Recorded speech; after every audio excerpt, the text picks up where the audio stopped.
मैं हूं डॉक्टर राजेश कुमार शर्मा, सह आचार्य राजकीय महाविद्यालय बहरौड। दुर्खिम की प्रमुख अवधारणाएं एवं सिद्धांत। समाजशास्त्रीय योगदान।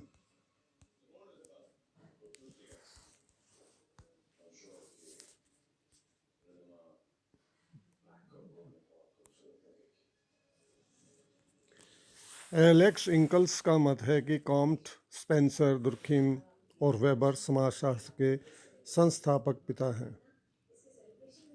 काम्ट समाजशास्त्र के जन्मदाता माने जाते हैं, जिन्होंने समाजशास्त्र का नामकरण किया, किंतु दुर्खिम ने समाजशास्त्र को एक पृथक विज्ञान के रूप में प्रतिष्ठित किया। आपने समाजशास्त्रीय साहित्य को समृद्धि बनाया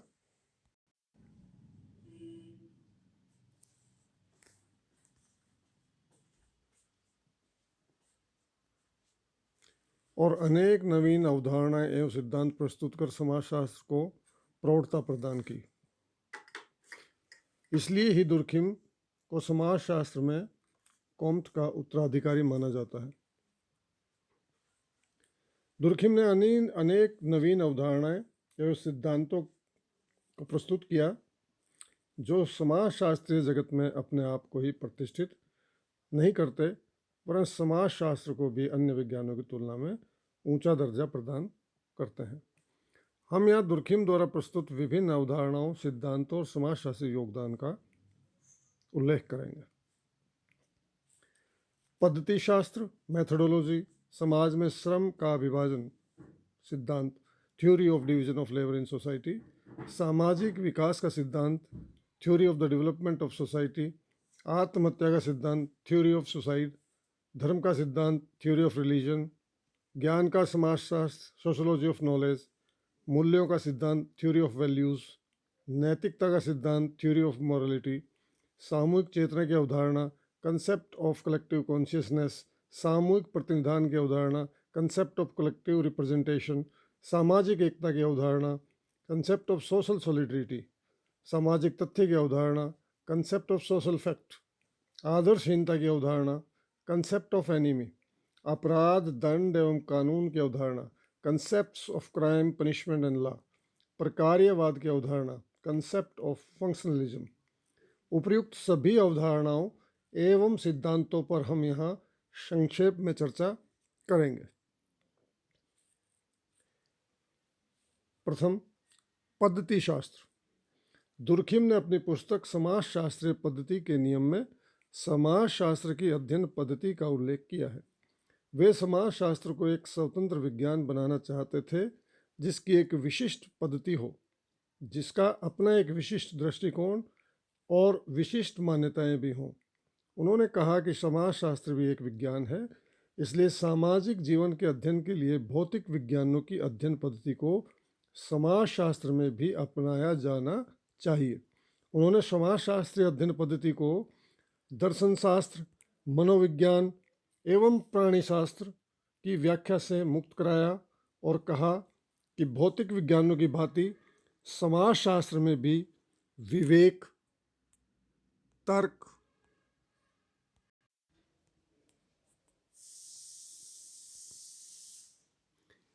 एवं प्रत्यक्ष घटनाओं की यथार्थता के आधार पर नियमों का निर्माण होना चाहिए। वे अध्ययन की एक ऐसी विधि का विकास करना चाहते थे जो सामाजिक घटनाओं को सामाजिक आधार पर समझने में सहायक हो। इस प्रकार वे समाजशास्त्र में भौतिक विज्ञानों की अध्ययन पद्धति के आवश्यक तत्व निरीक्षण, लेखन, प्रयोग, वर्गीकरण और सत्यापन आदि को अपनाने के पक्ष में थे। उन्होंने अपनी अध्ययन पद्धति के अंतर्गत विषय वस्तु का भी निर्धारण किया और कहा कि समाजशास्त्र के अंतर्गत सामाजिक तथ्यों का अध्ययन किया जाना चाहिए।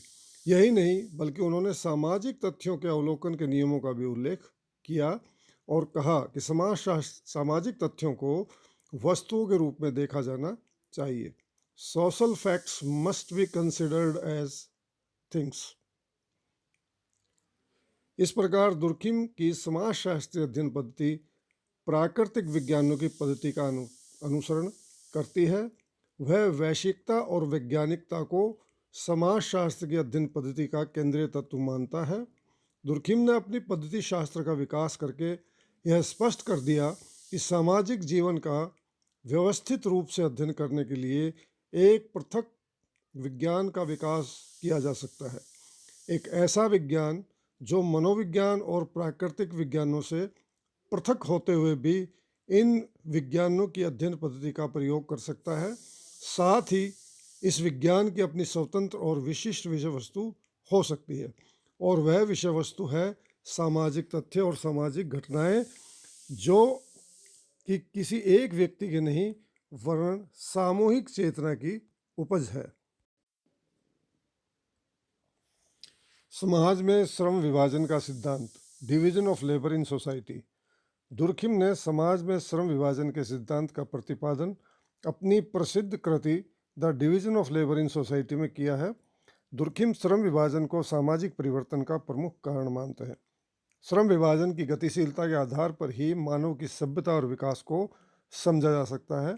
प्रारंभ में श्रम विभाजन लिंग भेद, स्त्रियों और पुरुष के भेद तथा आयु भेद, बालक, युवा और वृद्ध के आधार पर रहा होगा। दुर्खिम ने श्रम विभाजन के कारणों का भी उल्लेख किया है और कहा है कि जनसंख्या के आकार, घनत्व और मानवीय आवश्यकताओं की विभिन्नता और वृद्धि ने समाज में श्रम विभाजन को जन्म दिया है। जब जनसंख्या बढ़ी, उसके आकार और घनत्व में वृद्धि हुई, तो समाज में नवीन आवश्यकताएं पैदा हुई। उनकी पूर्ति के लिए श्रम विभाजन ही एकमात्र रास्ता था। इस प्रकार दुर्खिम ने जनसंख्या के आकार में तथा भौतिक और नैतिक घनत्व में वृद्धि में श्रम विभाजन को उत्पन्न किया है।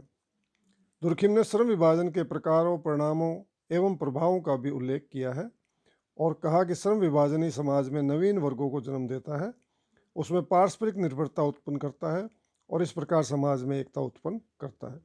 श्रम विभाजन की विशेषीकरण को भी जन्म देता है, जिससे समाज में व्यक्तिगत भिन्नताएं बढ़ जाती हैं, व्यक्तिवाद का जन्म होता है। दुर्खिम ने श्रम विभाजन के असामान्य स्वरूपों का भी उल्लेख किया है, अब normal forms of division labour का, जिससे समाज में विघटन उत्पन्न होता है। दुर्खिम समाज में श्रम विभाजन को एक गतिशील तथ्य मानते हैं, जो निरंतर विकास की ओर बढ़ने वाली प्रक्रिया है। श्रम विभाजन ही समाज में विभिन्न प्रकार की एकता को जन्म देता है। प्राचीन समय में जब श्रम विभाजन लिंग भेद और आयु भेद के आधार पर था, तब समाज सरल व छोटे थे। उस समय समाज में जिस प्रकार की एकता थी, उसे दुर्खिम यांत्रिक एकता का नाम देते हैं, मैकेनिकल सॉलिडिटी। जनसंख्या की वृद्धि के कारण आधुनिक समाजों में जिस प्रकार की एकता पाई जाती है, उसे दुर्खिम सावयवी एकता कहता है।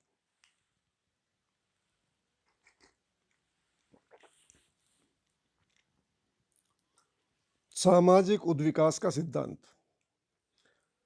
Theory of social evolution. Durkheim ने श्रम विभाजन के सिद्धांत के दौरान ही सामाजिक उद्विकास के सिद्धांत का प्रतिपादन किया। अपने उद्विकासीय सिद्धांत के प्रतिपादन में वे हर्बर्ट स्पेंसर से प्रभावित थे। दुर्खिम समाज के आदिम से आधुनिक समय तक के उद्विकास के लिए श्रम विभाजन और विशेषीकरण को उत्तरदायी मानते हैं।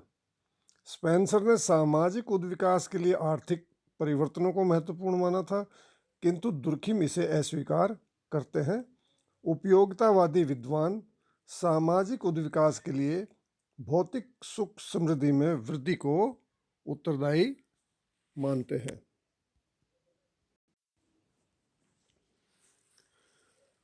उनकी मान्यता है कि सामाजिक उद्विकास से मानव की प्रसन्नता में वृद्धि होती है, किंतु दुर्खिम इस मत की भी आलोचना करते हैं और कहते हैं कि यह आवश्यक नहीं है कि धन और भौतिक समृद्धि ही की वृद्धि मानव प्रसन्नता में भी वृद्धि करे। इसके विपरीत हमें आदिम समाजों में, जहाँ की भौतिक साधनों का अभाव है, आधुनिक समाजों की तुलना में अधिक प्रसन्नता दिखाई देती है। वहाँ आधुनिक समाजों की अपेक्षा अपराध, आत्महत्या, अन्य समस्याएं कम मात्रा में पाई जाती हैं। दुर्खिम ने सामाजिक उद्विकास के कारणों को समाज में ही ढूंढा और जनसंख्या एवं जनघनत्व में वृद्धि, श्रम विभाजन और विशेषीकरण को सामाजिक उद्विकास का कारण बताया।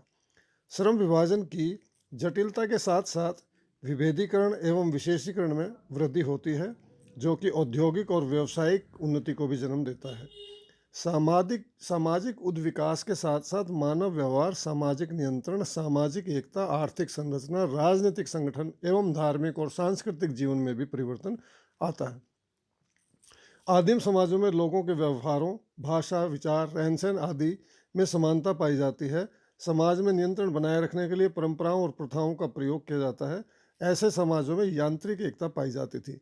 ऐसे समाजों में संपत्ति सामूहिक और वंशानुगत व्यवसाय की प्रधानता होती है तथा प्रशासन वंशानुगत होता है।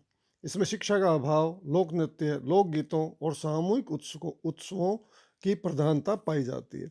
इसके विपरीत आधुनिक समाजों में मानव व्यवहार, रहन सहन, विचार, नैतिकता और रुचियों में समानता समाप्त हो जाती है और व्यक्तिवादिता उत्पन्न हो जाती है। समाज में नियंत्रण के लिए कानून का प्रयोग किया जाता है। आधुनिक समाज साविवी एकता को प्रकट करते हैं। आर्थिक दृष्टि से आधुनिक समाजों में निजी संपत्ति और आर्थिक व्यक्तिवाद का बोलबाला होता है।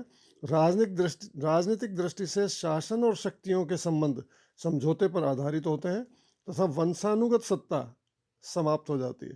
धार्मिक और सांस्कृतिक जीवन में कृत्रिमता दिखाई देती है। इस प्रकार दुर्खिम सामाजिक उद्विकास के मूल में श्रम विभाजन और विशेषीकरण को स्वीकार करते हैं। जनसंख्या की वृद्धि और घनत्व के साथ साथ मानवीय आवश्यकताओं, श्रम विभाजन और विशेषीकरण में जो वृद्धि होती है, जो सामाजिक जीवन में भी परिवर्तन उत्पन्न करते हैं।